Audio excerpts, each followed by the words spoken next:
Buenos días, mis hermanos. Damos gracias al Señor por esta comunión que tenemos todos los días domingos. Es grato compartir en esta instancia que estamos viviendo.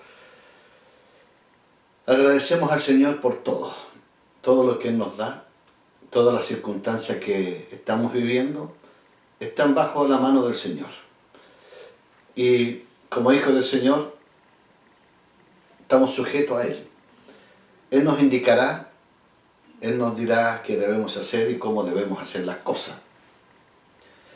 Agradecemos al Señor a algunos hermanos en general, la iglesia, los matrimonios, los diáconos, las coyunturas, los jóvenes, mis hermanas de edad, mis hermanas solas, mis hermanos solos. Les damos gracias al Señor y estamos orando continuamente por cada uno. Sabemos que la iglesia ha ido extendiéndose y seguirá extendiéndose el plan y el propósito que Dios tiene. Yo agradezco a algunos hermanos, en forma especial al hermano Roberto Humada.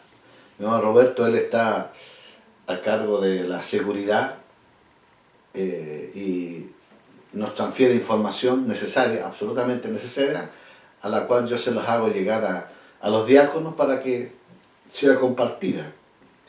También agradecemos al Señor por la familia de mi hermano Jorge y Elvita, y Rodrigo, que ha estado afectado junto con su hermano mayor, que también se llama Jorge, pero Dios ha ido sosteniendo la vida de ellos porque también fueron afectados por su salud, digamos, por esta pandemia, tanto Rodrigo, su hijo, como su hijo mayor. Y cubrimos la vida de Jorgito y Elvita que no sean afectados en realidad. También por mi hermano Sebastián Bravo, han ido recuperándose también. También por nuestro hermano Leonel Castro, él sí que ha estado complicado, pero ya está saliendo. Las oraciones tienen efecto, las oraciones mueven la mano del Señor. También la hija de mi hermana, Patricia Lagos, mi hermana, su hija Jessica, también estuvo muy complicada. Dios obró un milagro ahí. Estamos en manos del Dios que hace milagros, el Dios que obra en medio de su pueblo. También mi hermana Esther Herrera, la mamá de mi hermano Roberto Bravo, ella por sus años, tiene casi 90 años mi hermana, y Dios ha tenido misericordia. Sé que su salud se ha quebrantado, estamos orando por ella. Ella siempre manifiesta que está cansada, pero papá sabe los tiempos, así que colocamos y hemos orado por ella todos los días. También la madre de mi hermano Eduardo Jorquera, su madre está bien complicada de salud también, y estamos orando por ella también. Y por cada uno de ustedes, mis hermanos. Esta mañana, este nuevo día que Dios nos da, es un día que Dios lo tiene planificado. Es un día que Dios ha considerado, y si la iglesia está todavía en esta tierra es porque tiene una función que hacer. Ir y predicar el Evangelio, interceder por aquellos que no le conocen. Yo te invito a hacer una oración para comenzar el tema esta mañana. Es un tema interesante. Y agradecemos todo lo que Dios nos da. El trabajo, el estar en casa. Agradecemos a muchos hermanos también que han aportado económicamente para ayudar a familias. Y Tito Celiel está a cargo de coordinar eso, la ayuda para aquellos hermanos, y agradecemos al Señor. Dios recompensará aquello. Gracias, Señor, por lo que Él nos da. Por los hermanos amorosos, la iglesia hemos dicho que siempre se debe cumplir lo que dice la palabra. El que da, recibe. Y gracias, Señor, por lo que tú nos das. Dios nos dio lo mejor, su Hijo. Dios entregó a su Hijo. Dios, cuando ingresó a esta tierra, lo hizo a través de Jesucristo, para abrirnos un camino, el único camino. Él lo dijo: yo soy el camino, soy la verdad y soy la vida. No hay dos caminos, no hay tres caminos, es un solo camino. que nos conduce al Padre. Y gracias, Señor. Vamos a orar. Inclina ahí tu cabecita, cierra tus ojos, vamos a orar. Padre, Señor, te agradecemos por estos tiempos que estamos viviendo. Mira, Señor, cada uno de los hermanos que hemos nombrado, las coyunturas, mis hermanos, los jóvenes, los niños, Señor. Extiende tu mano. Y aquellos que están quebrantados en su salud, tócale con tu poder. Y gracias, Señor, por el amor. Gracias por la cobertura. Gracias por tener una identidad, porque tú nos has recibido. En tu nombre, Jesús, te agradecemos. Amén.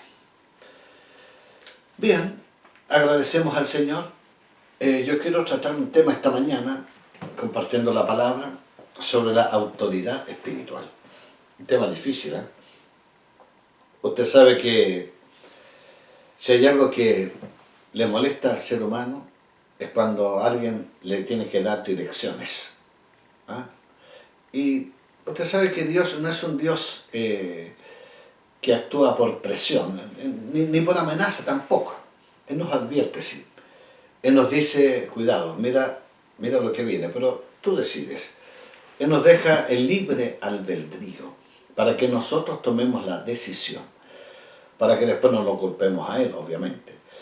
Jesús vino a reconciliarnos con Papá. Y usted sabe que el gobierno de Dios es un gobierno teocrático, o sea, hay una verticalidad. Él está en el pináculo sacerdotal, nuestro Señor, y nos sujetamos a Él. Y aquí vamos a ver alguna escritura. Veamos Romanos capítulo 13, del 1 al versículo 7, bueno, del 1 en adelante, ¿eh? Romanos capítulo 13, del 1 en adelante, ¿no? Vamos a ver. Aquí la palabra del Señor nos va a orientar sobre lo que significa, obviamente, sobre la autoridad espiritual. Dice el apóstol Pablo, escribiéndole a la iglesia de Roma, dice Romanos 13 del versículo 1, sométase toda persona a las autoridades superiores, porque no hay autoridad sino de parte de Dios, y las que hay, por Dios han sido establecidas. De modo que quien se opone a la autoridad, a lo establecido por Dios resiste, y los que resisten acarrean condenación para sí mismos. Porque los magistrados no están para infundir temor al que hace el bien, sino al malo. ¿Quieres, pues, no temer la autoridad? Haz lo bueno, y tendrás alabanza de ella, porque es servidor de Dios para tu bien. Pero si haces lo malo, teme, porque no en vano lleva la espada, pues es servidor de Dios, vengador para castigar al que hace lo malo. Por lo cual es necesario estarle sujetos, no solamente por razón del castigo, sino también por causa de la conciencia. Pues por esto pagáis también los tributos, porque son servidores de Dios que tienden continuamente a esto mismo. Pagad a todo lo que debéis. Al tributo, tributo. Al que impuesto, impuesto. Al que respeto, respeto. Y al que honra, honra. Bueno, aquí hay un texto interesante, ¿no? La autoridad está puesta, ¿cierto?, para servir. Cuando uno se sujeta a la autoridad no está solo para mandar, sino para servir. Ese concepto en el reino de Dios, este concepto de autoridad, es distinto al concepto que maneja el mundo. Jesús, frente a los discípulos, cuando él tomó una toalla y un librillo para lavarle los pies, Pedro inmediatamente reaccionó: no, Señor, no hagas esto, porque él tenía el concepto de autoridad. Sin embargo, Jesús lo que le está dando la enseñanza es que Él está como autoridad para servirles a ellos. Lo contrario a autoridad es autoritarismo o anarquismo. El autoritarismo es ejercer la autoridad para provecho propio. La autoridad está puesta para servir.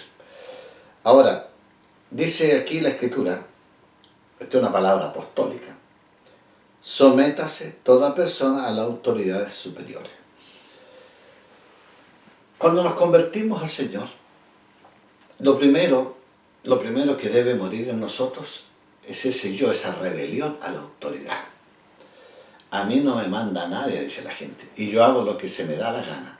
Bueno, también así van a venir las consecuencias.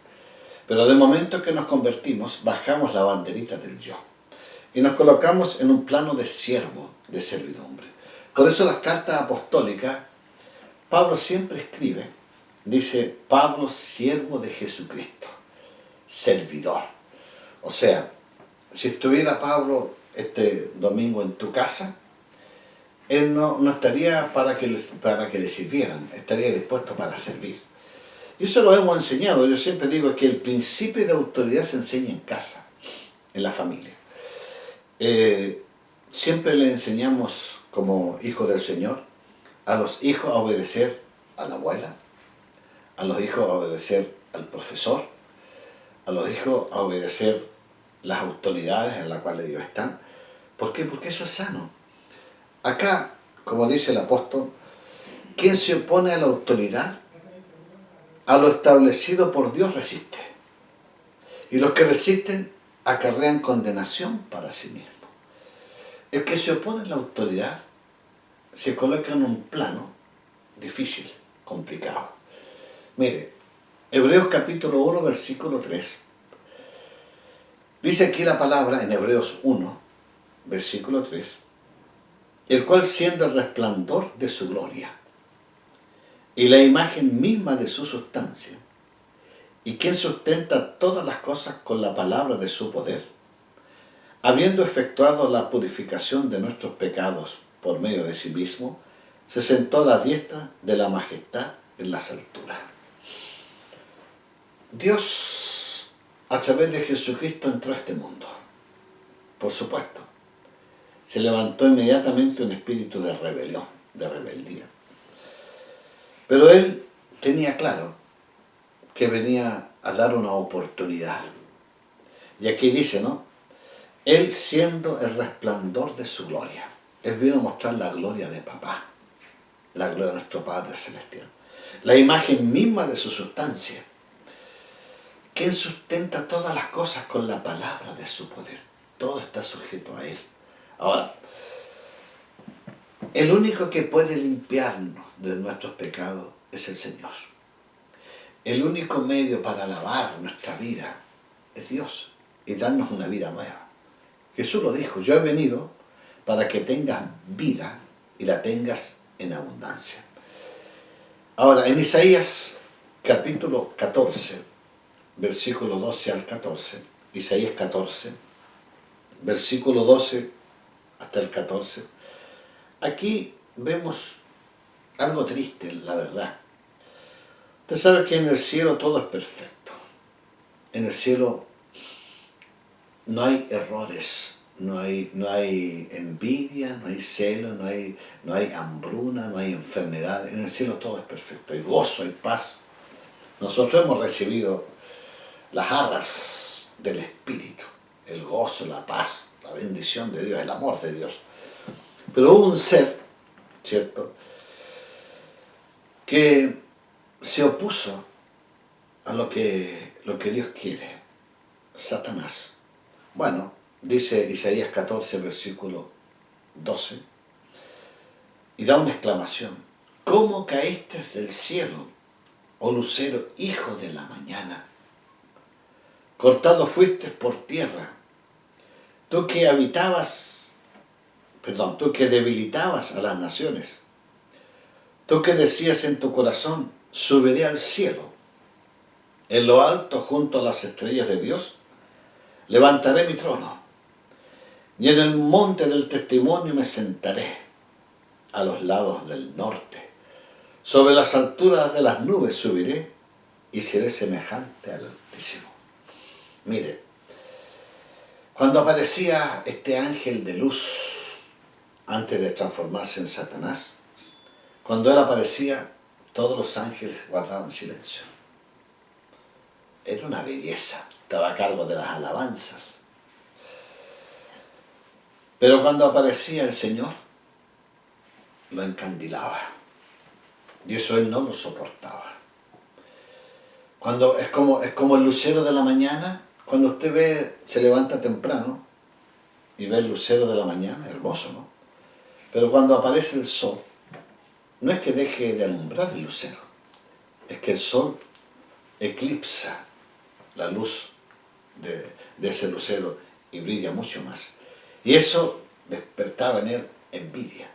Y lo dice acá: tú que decías en tu corazón, subiré al cielo, en lo alto, junto a las estrellas de Dios. Levantaré mi trono, y en el monte del testimonio me sentaré a los lados del norte. Sobre las alturas de las nubes subiré, y seré semejante al Altísimo. Bueno, aquí está mostrando un espíritu. En el reino de Dios el crecimiento no es hacia arriba, es hacia abajo. Mientras nosotros, nuestra vida en términos del yo personal, tiene que morir. ¿Para qué? Para ser un servidor y que se refleje la vida de Dios en nosotros. Hay gente que, un día leí ayer un artículo de un pastor que dice que él estaba compartiendo y llegó un hombre a su congregación y se memorizaba la Biblia completa. Y él dice que recitaba textos y textos sobre el Evangelio según San Juan, prácticamente dice que lo recitaba completo. Y el pastor, orando, le dice al Señor: Señor, yo no soy así, yo no tengo tan buena memoria como él. Y Dios le habla y le dice: no te preocupes, una grabadora lo puede hacer igual. ¿Qué le dice Dios? No es tan importante memorizar todo. Lo que importa es si lo que tiene memorizado lo vive. Eso sí que tiene valor. Porque la vida viene por aplicar la palabra a lo que Dios nos da. Y esta palabra sobre lo que es autoridad se ve en todo, ¿eh? En el trabajo. Yo como profesor, que es un magisterio difícil en este tiempo por la rebeldía de los jóvenes, porque aparte de intencionar lo que vamos a enseñar en la clase, tenemos que manejar la disciplina, tenemos que a veces obligarle a los muchachos a que puedan estudiar porque no quieren estudiar. Algunos sí, y gracias Señor por eso. Sin embargo, ahí topamos con un espíritu: no estar sujeto a la autoridad. Los hijos del reino son hombres y mujeres sujetos a la autoridad. Satanás cayó, y él es el padre de la mentira, del engaño. Mateo 26, versículos 62 al 64. Aquí vemos cómo el Señor tuvo que enfrentarse a las autoridades religiosas. Mateo 26, 62 dice: y levantándose el sumo sacerdote, le dijo: ¿no respondes nada? ¿Qué testifican estos contra ti? Mas Jesús callaba. Entonces el sumo sacerdote le dijo: te conjuro por el Dios viviente, que nos digas si eres tú el Cristo, el Hijo de Dios. Jesús le dijo: tú lo has dicho. Y además os digo que desde ahora veréis al Hijo del Hombre sentado a la diestra del poder de Dios y viniendo en las nubes del cielo. Terrible. El sumo sacerdote rasgó vestidura por esta afirmación, no querían sujetarse. El espíritu religioso es terrible.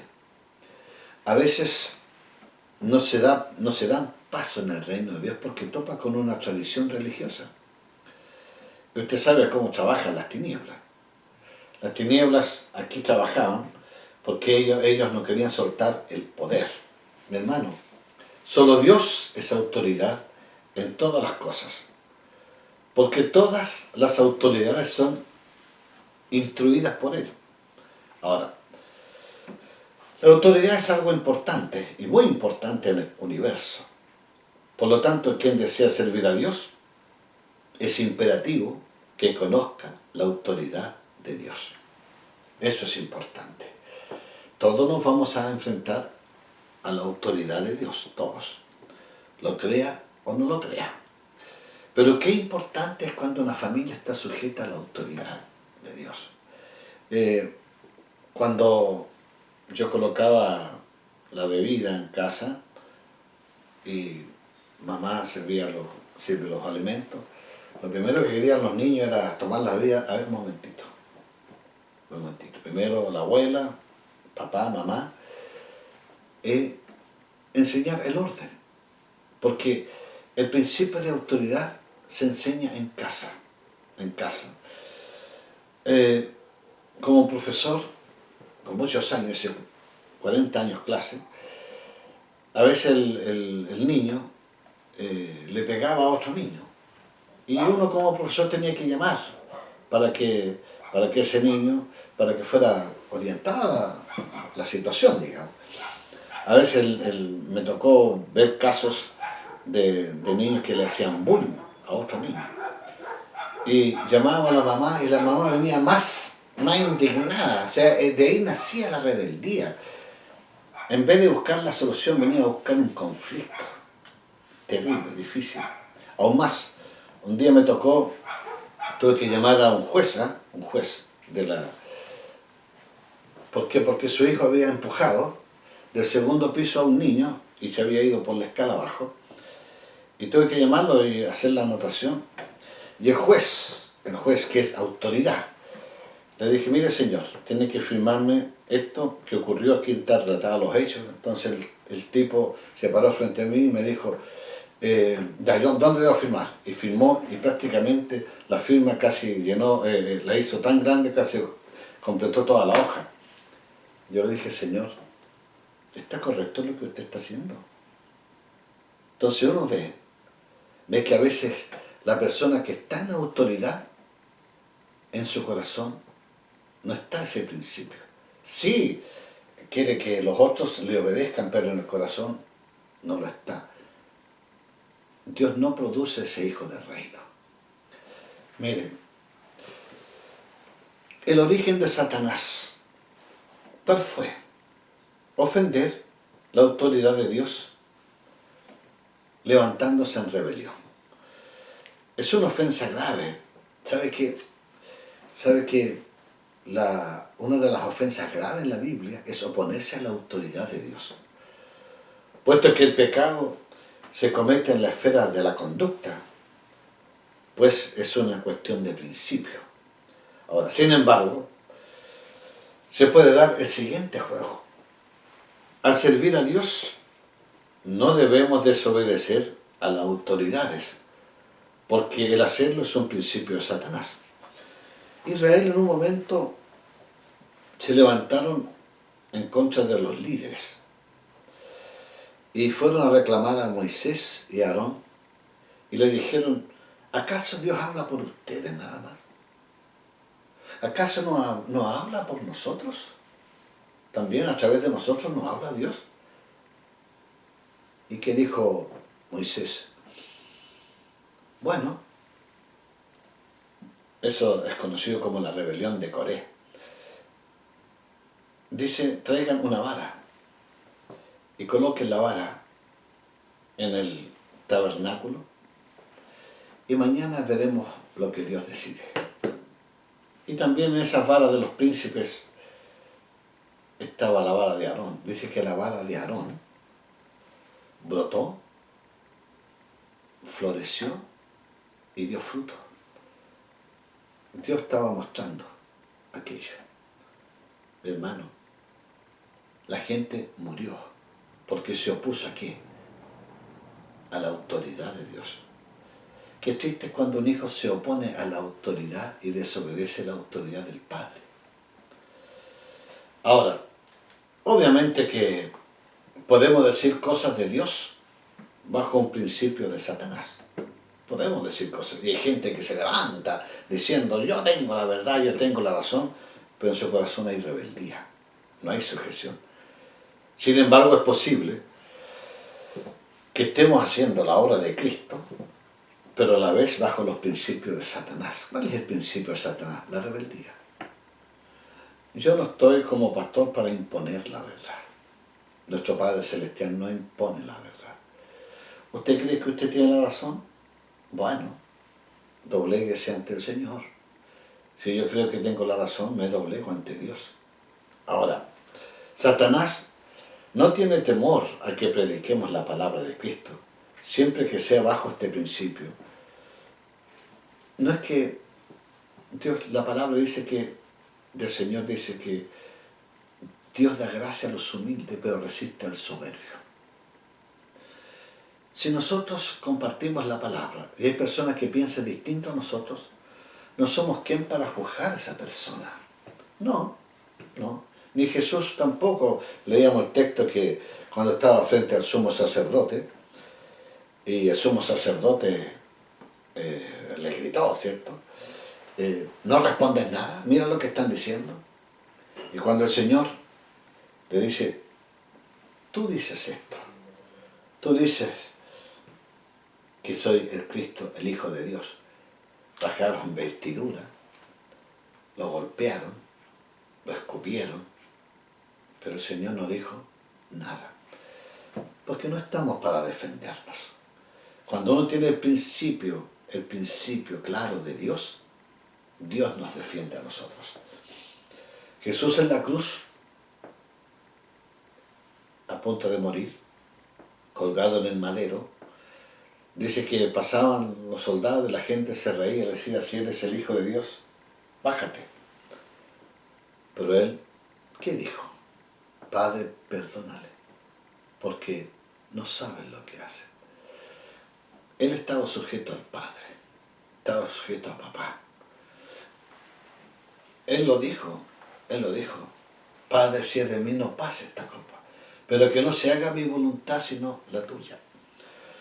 Mi hermano, no todo en la tierra se va a dar como uno quiere, no todo. Vamos a pasar por enfermedades, vamos a pasar por pruebas, vamos a pasar por situaciones difíciles. Yo a veces le digo, Señor, ¿por qué? ¿Por qué esto, Señor? ¿Por qué? ¿Por qué? Y Dios en sueño me ha reprendido. ¿Por qué? Porque estamos sujetos a Él. Todo el universo está bajo el dominio de Dios. Y tenemos que someternos a su autoridad. Que nadie le robe la gloria a Dios. Y aquí te hago una pregunta. ¿Por qué predicamos el Evangelio del Reino de Dios? ¿Por qué predicamos? Para traer a los hombres bajo la autoridad de Dios. Bueno, aquel que quiera someterse a la autoridad de Dios, ¿cierto? No recibe una religión, porque la religión no salva. Recibe una vida nueva, recibe un reino. Entonces, la pregunta, ¿cómo podemos establecer su autoridad en la tierra si nosotros mismos no hemos tenido un real encuentro con ella? Cuando uno se encuentra con la autoridad de Dios, ahí sí que el corazón empieza a saltar, ¿no? Para mantener la autoridad de Dios tenemos que someternos a ella con todo nuestro corazón. Un ejemplo bíblico. Saulo de Tarso, el apóstol Pablo. Antes de conocer la autoridad, ¿qué hizo Pablo? Trató de destruir la iglesia de Dios. ¿Qué pensaba el apóstol? Saulo de Tarso pensaba que esto es una secta, que aquellos que se doblegan ante Jesucristo y que reconocen a Jesucristo como Señor y Salvador es una secta. Si lo reconocen como Mesías es una secta. Bueno, en Hechos 9, del 1 al 19, bueno, vamos a seguir. Yo quisiera, antes de leer, hacer un intermedio musical. Gracias al Señor por los jóvenes que alaban y glorifican al Señor junto con mis hermanos. Vamos a escuchar esta alabanza al Señor.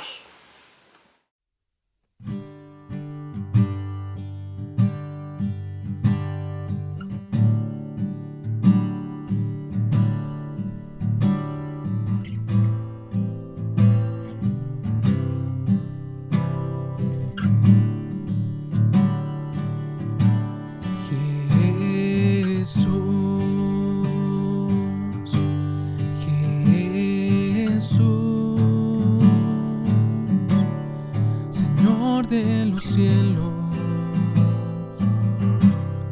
y de la creación, se humilló para salvar de la oscura muerte a la humanidad. Hoy le damos todo nuestro ser, reconociendo que Él es nuestro Rey. Gloria al Rey, gloria al Rey. Vestido de gloria, Él reina en victoria, demos gloria al Rey. Gloria al Rey, gloria al Rey. Vestido de gloria, Él reina en victoria, gloria al Rey.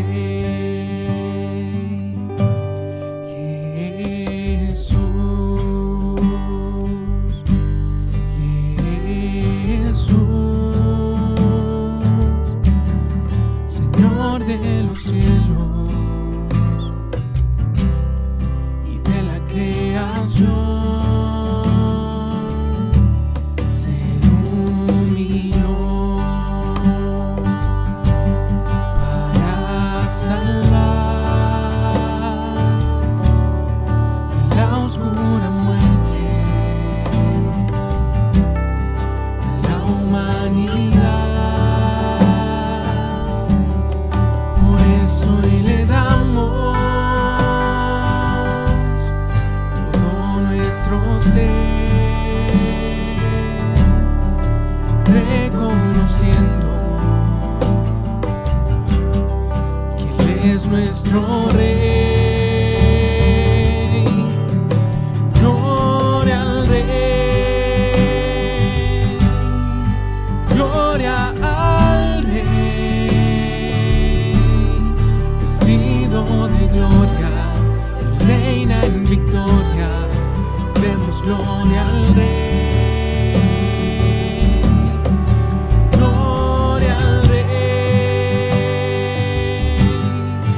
gloria al Rey. Vestido de gloria, Él reina en victoria, gloria al Rey. Vestido de gloria, Él reina en victoria, gloria al Rey. Vestido de gloria, Él reina en victoria, gloria al Rey.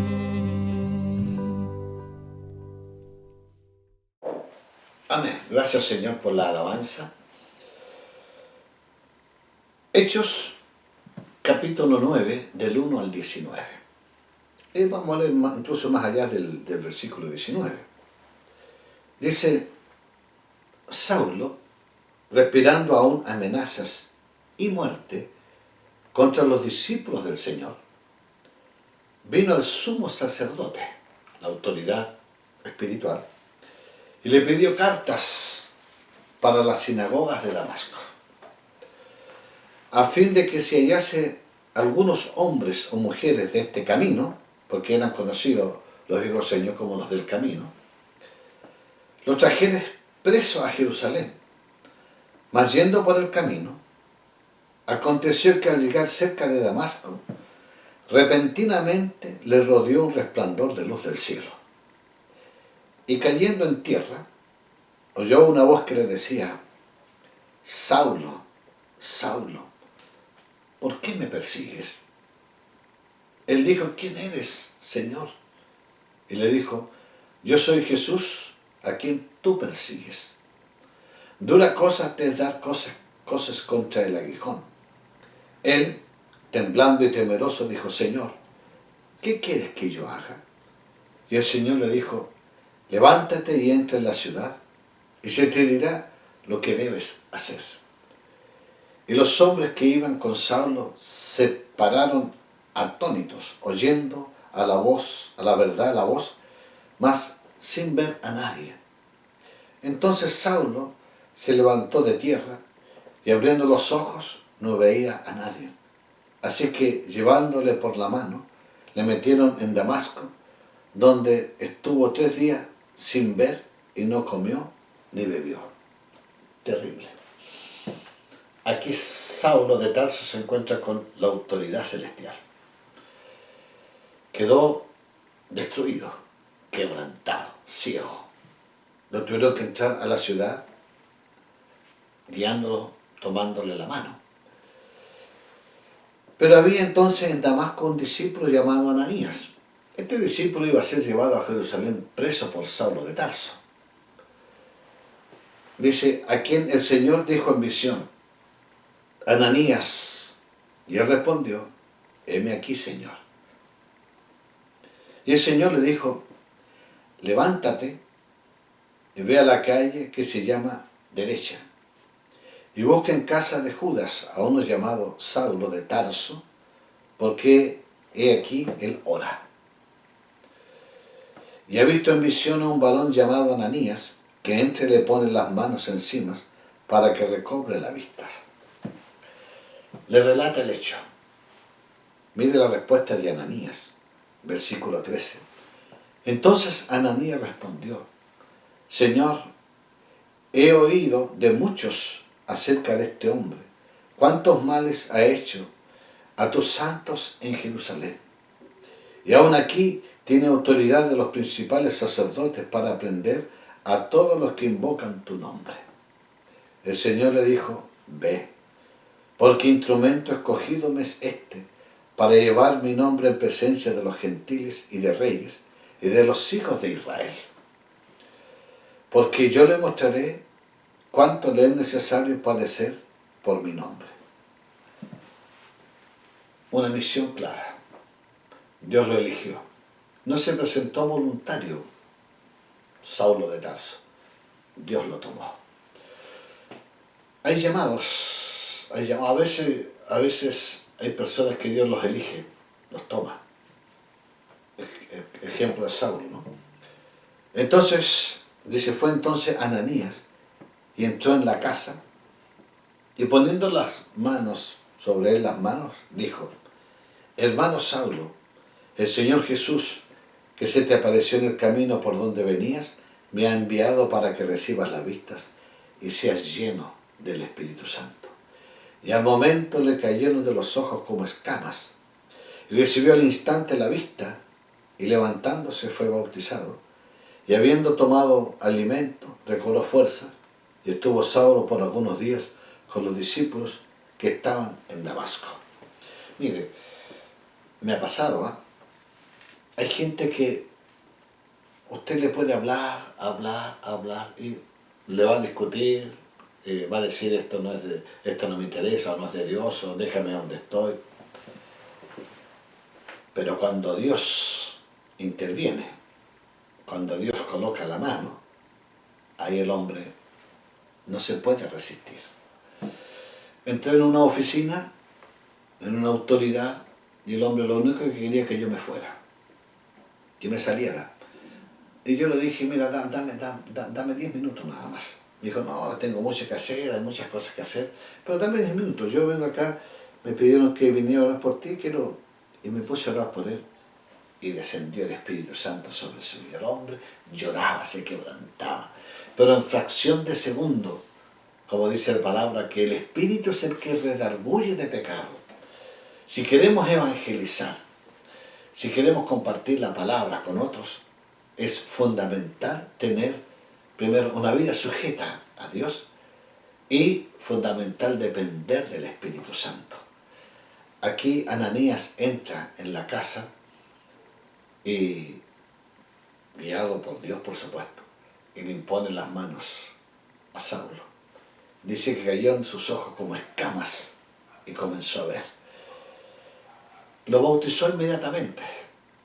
3 días estuvo choqueado, diríamos en chileno, ¿no?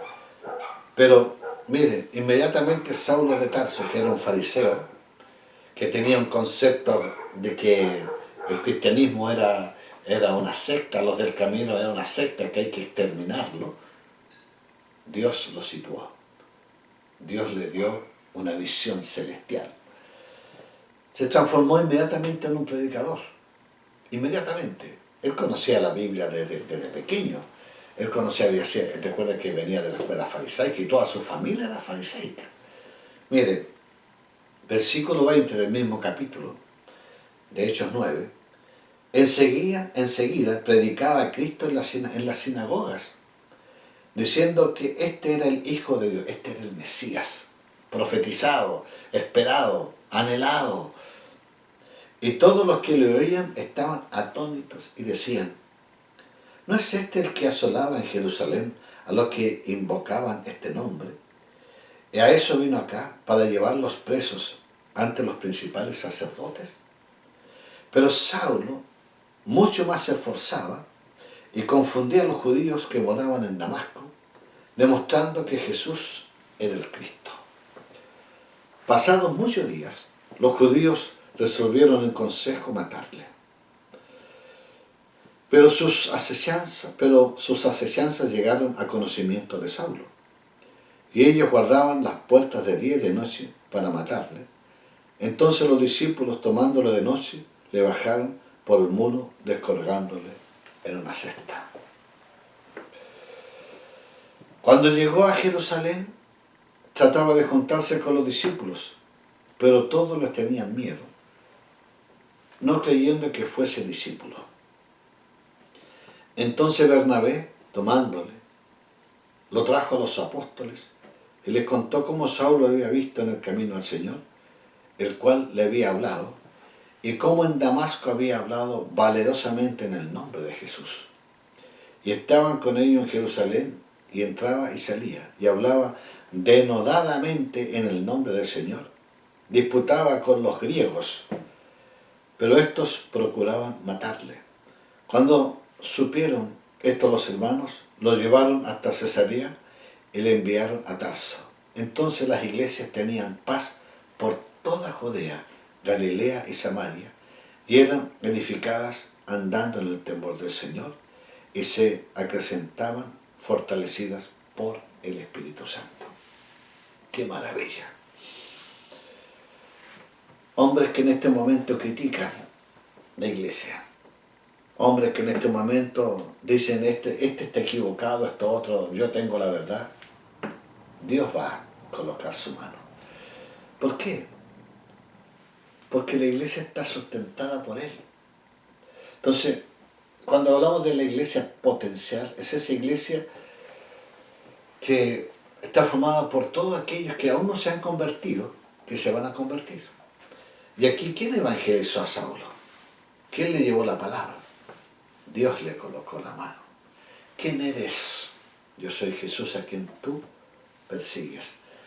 Yo recuerdo bien una vez, estando en un grupo bíblico, el GBU, que era un grupo bíblico, llegó una hermana que venía de México, que ella era cristiana, por supuesto, y estaba estudiando algo así como medicina allá en México. Y dice que de los exiliados de Chile, llegaron al mismo lugar de la residencia donde ella estaba, y llegó un ingeniero químico exiliado de Chile a México. Y llegó justo a ese hogar y dice que compartían el almuerzo, compartían la cena, el desayuno. Y este muchacho alegaba y decía que no, que todo esto era aquí y allá, bueno. Y dice que esta hermana dice que ella le compartió la palabra. Y dice que se transformaban en serias discusiones. Y este joven dice en un momento, sale a un balcón de la residencia y ve la luna. Y dice que le llamó la atención la luna y tuvo una visión. Y en la luna ve todos los líderes que él tenía en su corazón como ideales para él. Y todos son líderes y al final aparece Cristo. Y escucha una voz que le dice, este es el verdadero. Y se convirtió. Cuando ella supo el otro día que ese hombre se había convertido, bueno, lo abrazó. Dice que ahora yo necesito saber esto, alguien tiene que enseñarme. Y ella comenzó, bueno, terminó siendo su marido, y dice, ¿qué voy a hacer ahora? ¿Cómo voy a explicarle a mis compañeros, a mis camaradas, no sé cómo se dice, lo que me ocurrió? Pero después esa misma gente empezó a decir que él la había traicionado, que había llegado. Entonces él no podía, en ese momento cuando ella contó que nosotros rentábamos un departamento ahí en Santiago, en Maquive, en la calle Maquive. Ella llegó ahí, dice, mi marido no puede entrar al país, porque estaba todavía el régimen anterior. Y sin embargo, él se fue a un lugar de México, un lugar donde estaban unos pueblos muy pobres, pero que sembraban tomate. Y él levantó ahí una industria que era de conserva de tomates. Dice que empezó el pueblo a levantarse y se empezaron a prosperar. ¿Por qué? Porque Dios lo levantó. Y él entendió claramente. Mi hermano, nosotros en este sentido, tal como Pablo está bajo un espíritu de religiosidad. Otros pueden estar bajo un espíritu político, gente de ciencia. Sin embargo, cuando Dios interviene, por eso tu oración es clave en esto, mi hermano. Lo que Dios tiene que hacer lo hará Él. Pablo, que era de la escuela farisaica, él no se presentó voluntariamente al Señor. ¿Cómo había podido Pablo, siendo una persona inteligente? Él lo dice, que aventajaba mucho a sus contemporáneos, había sido enseñado a los pies de Gamaliel. Pero cuando escuchó las palabras de Dios, doblegó su corazón. Ahora, Ananías, por supuesto, tuvo temor. Cuando obviamente entró a Damasco, Ananías sabía que era un hombre feroz. Sin embargo, Dios lo había tomado. Hermano, cuando miramos al hombre, que sea tal vez nuestro pastor, nuestra coyuntura, nuestro padre, nuestra madre, nuestro esposo, nuestro jefe, vemos la autoridad que está revestido ese hombre y nos sujetamos a esa autoridad. Estamos en un camino equivocado si antes de obedecer la autoridad nos encontramos primero con el hombre.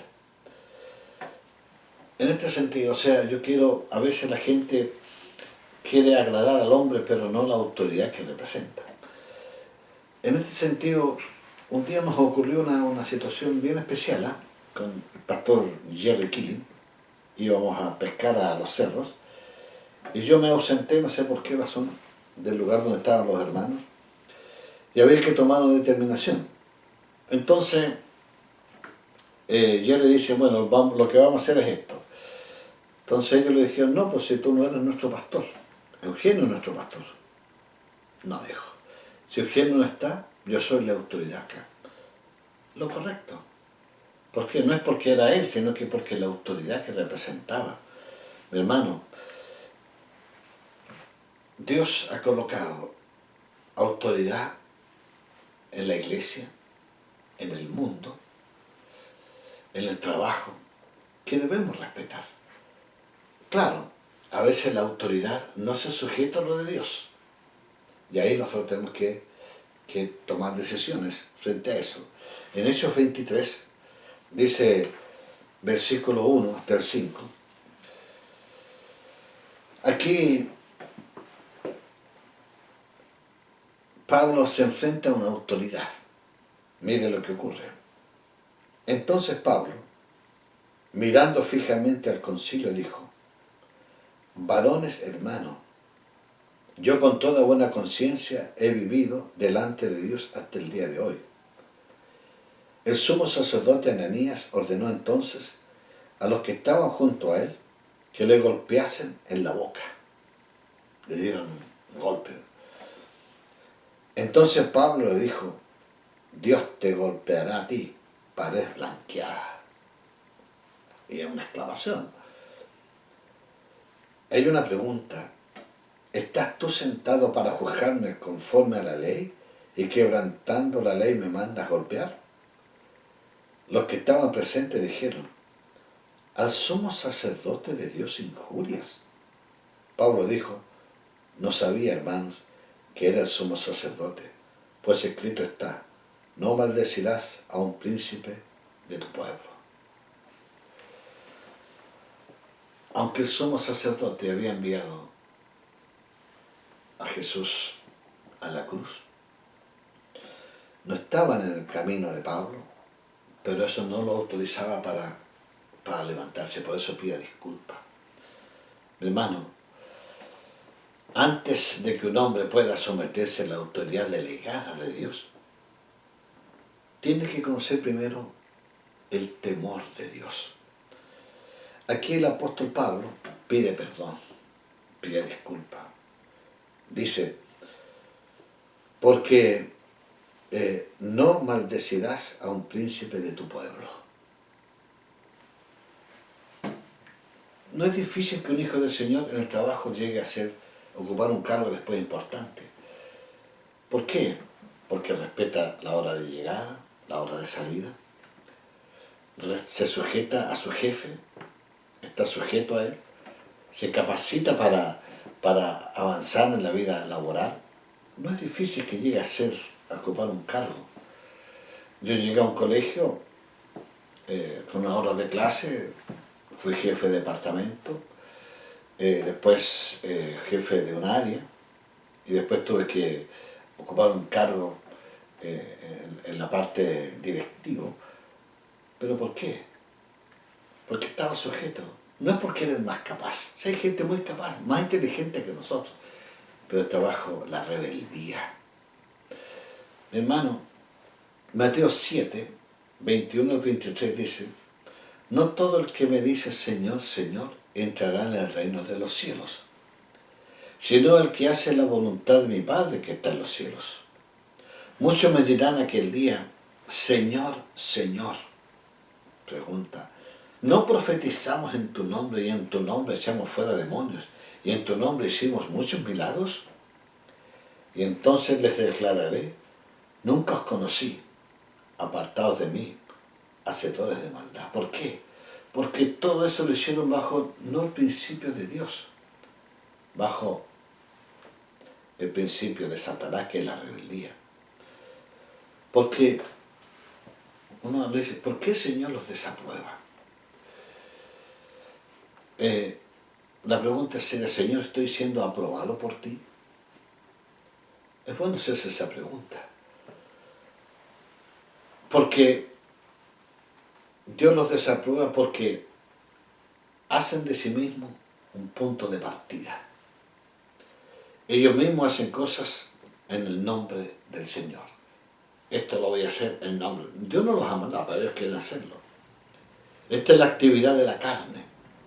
Jesús destaca que solo el que hace la voluntad de su Padre entrará en el reino de los cielos.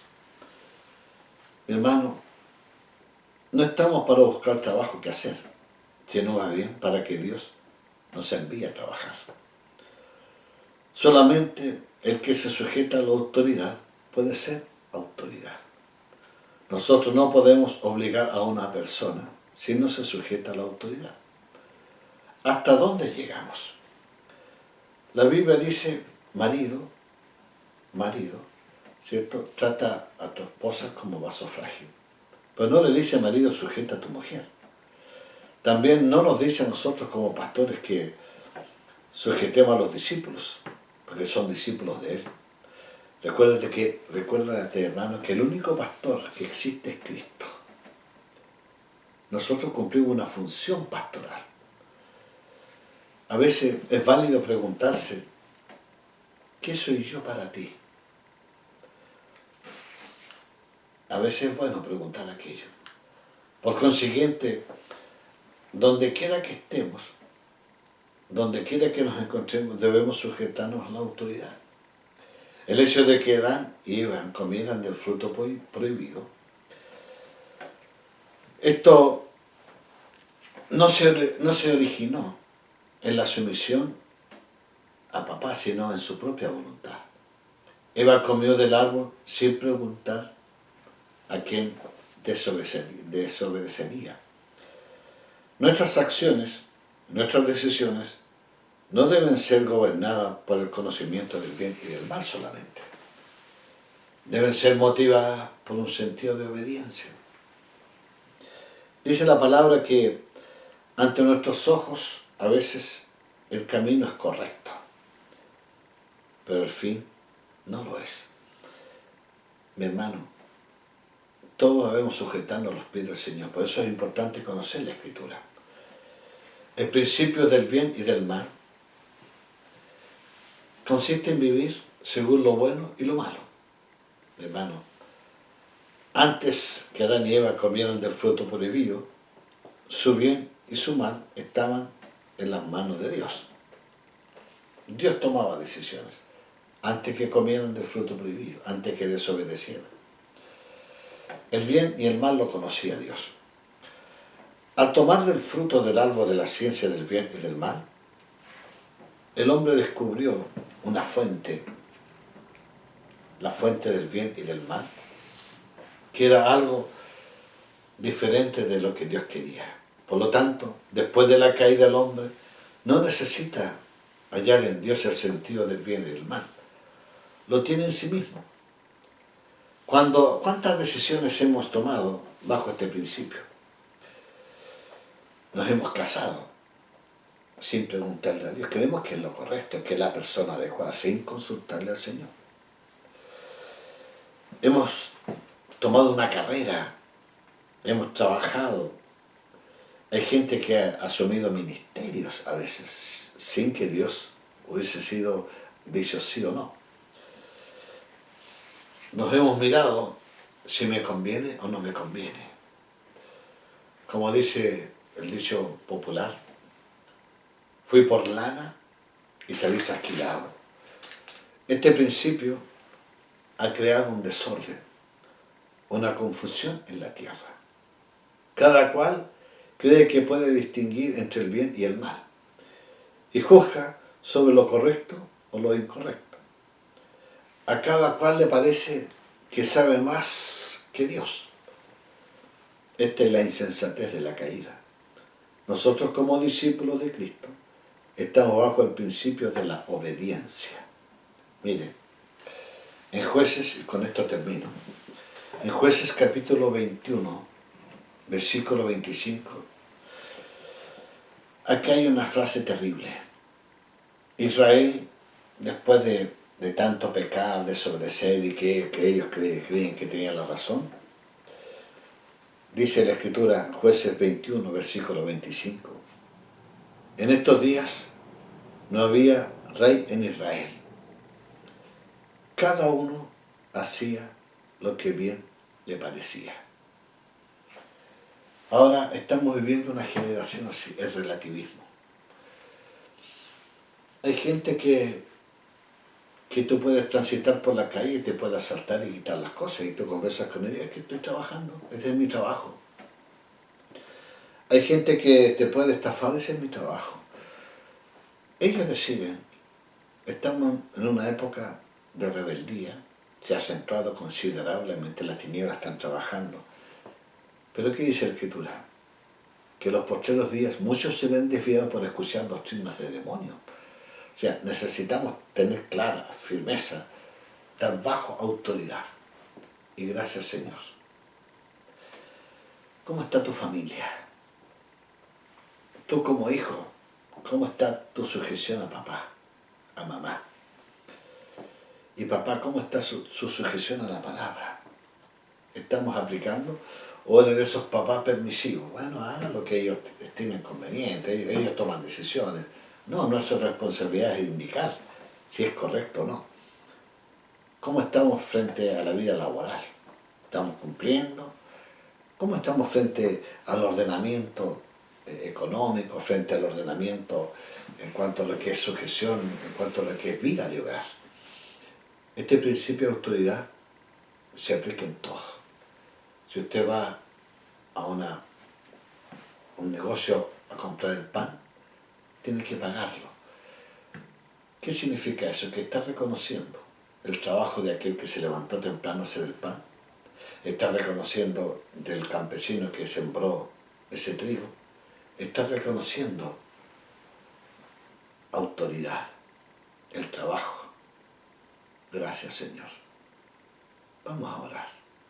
Dios quiere que esta palabra, la autoridad espiritual, sea una palabra que esté en nuestra vida. Gracias, Señor. Padre, mira, saca todo espíritu de rebeldía. Perdona nuestros pecados, Señor. Si hemos querido que las cosas se hagan como uno quiere, perdónanos. Y permite, Señor, que la gracia tuya. Tú subiste a la cruz sujetándose a papá, a nuestro Padre Celestial. Y tú dijiste en la cruz, perdónales, Padre, perdónales, porque no saben lo que hacen. Ellos no conocen cómo funciona el reino de Dios. Y te agradecemos, Señor. Extiende tu mano sobre tus hijos, sobre la familia, sobre mis hermanos. En tu nombre, Jesús. En el precioso nombre del Padre, del Hijo y del Espíritu Santo. Amén. Amén. Bien, gracias, mis hermanos. Que disfruten del almuerzo. Que tengan una semana llena de la gracia, de la bendición del Señor. No olvide que debe leer la Escritura, que debe orar, que debe pedir gozo, fortaleza. El Espíritu Santo está dispuesto a darla. Ore por su familia y ore por aquellos que están a su lado. Y ore por este país, por las autoridades que procuran lo bueno para nosotros. En tu nombre, Jesús, gracias. Bendiciones para ustedes. Amén.